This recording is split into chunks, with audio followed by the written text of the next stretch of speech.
nice. Now we could do this. Get back to the religious side of things.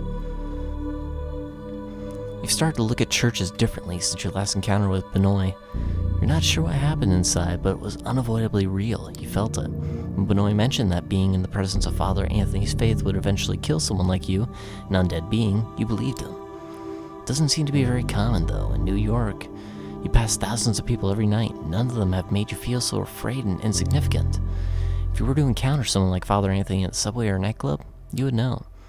There are many churches in the 5 boroughs, and you're pretty sure most of them don't contain someone whose faith can touch you in this way. Yet you become wary. They just might.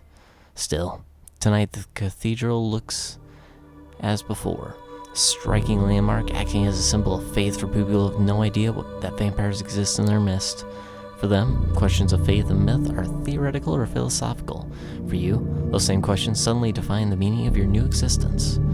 You sneak into the cathedral like an old hand, as if going to church had been a regular part of your life. Inside the cathedral is almost deserted. You're not sure if you'll be meeting Benoit alone. The idea of feeling Father Anthony's faith in your undead flesh freezes you with terror. Benoit's waiting for you in the front pews of the cathedral in the exact same spot where you saw Father Anthony. Worried, you approach, but you don't feel the touch of faith that shook you before. Benoit nods as you sit next to him in the pew.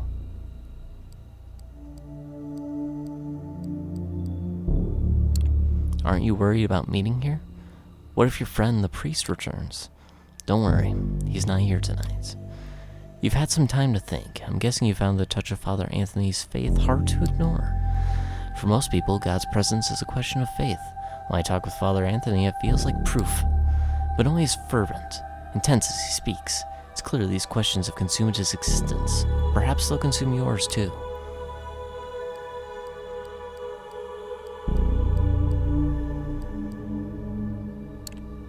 I just can't get the idea of a divine purpose out of my mind.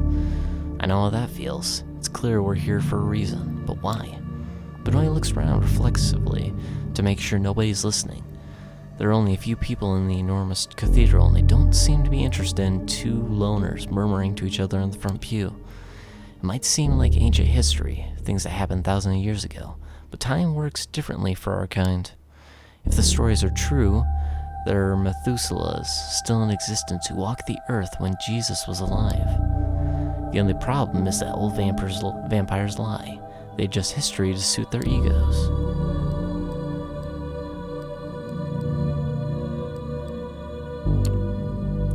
Perhaps if you talk to a few different elders?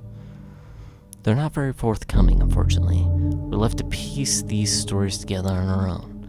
This is how the story goes. God cursed Cain as punishment for the murder of Abel. Cain walked the night shunned by humanity and drank blood to sustain himself. Even from the point of our origin, we are damned. However, the story becomes really interesting when we move forward. Cain creates more of our kind, often referred to as the second generation. They lived in the first city, later called Enoch, ruling openly over the city's human inhabitants. I see the first city as Cain's redemption, cursed by God to wander. He remade himself as a ruler and lawgiver, acting as an immortal shepherd to humanity. It only started to go wrong when the second generation begat the third and vampires started to run amok. What happened to the first city? It was lost in the deluge. Noah had his ark to save him, but our kind had to rely on our gifts of blood. If you're skeptical about this piece of history, remember that even a local flood can bring massive destruction. After the first city, Cain largely departs the story. Perhaps he was disheartened by the depredations of his descendants. The antediluvians went on to build a second city, an imitation of the first, but it's doubtful the rule was just. Alright, we gotta see here. Oh, the progenitors, members of the dreaded third generation, the founders of the 13 vampire clans. Oh, interesting.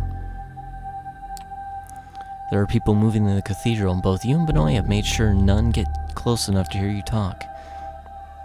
Many of the people you've seen have been elderly or disabled, so it's not surprising that you hear the squeak of a wheelchair. What alarms you more is that you overhear an older woman speaking with Russian accent mention Father Anthony. Let's find Father Anthony and see if he can help us. From what I've heard, he's an exceptional man. You turn to look and see two men and a woman. All three are in their 50s, clearly well worn by life. One of the men pushes the woman in a wheelchair. She's dark-haired and intense, seemingly only half in this world. Yeah, exceptional, but he doesn't like moles. The speaker is shorter of the men, more animated and worried. He was probably a strong man in his youth, perhaps even an athlete. His voice carries a Midwestern accent. We're only interested in whether he likes blank bodies. You and Benoit look at each other. This is bad news. Whoever these three are, they can't be good for you. We need to get out. Let's meet outside.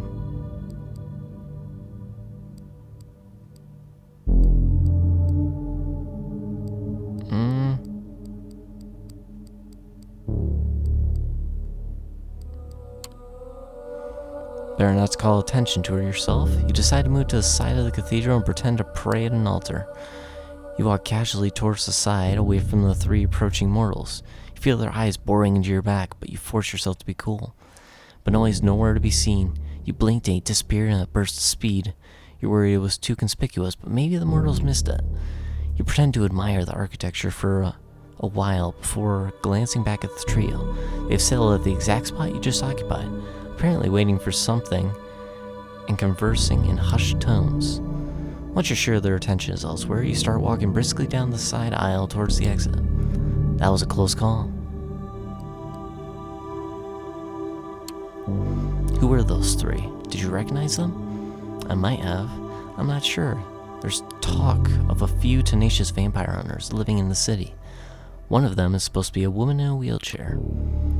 For a second, Benoit looks at you as if he was wondering whether he should say something. There's one thing I've always wondered about the story of Cain. The traditions of the Camarilla put a lot of faith in the relationship between sire and child. You're supposed to follow the example of your maker, yet Cain didn't really seem to care for the vampires he embraced. Did he think it was a mistake to create our kind?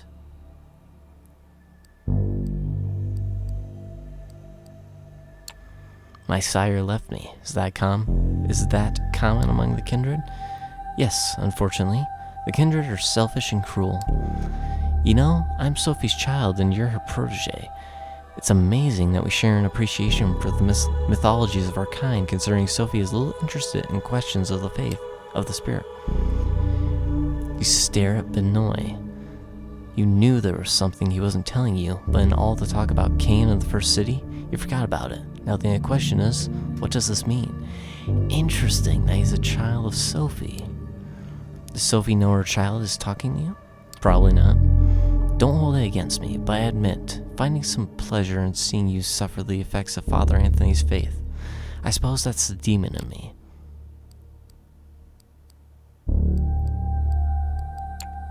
I understand that you're bitter, Benoit. I'm not your enemy.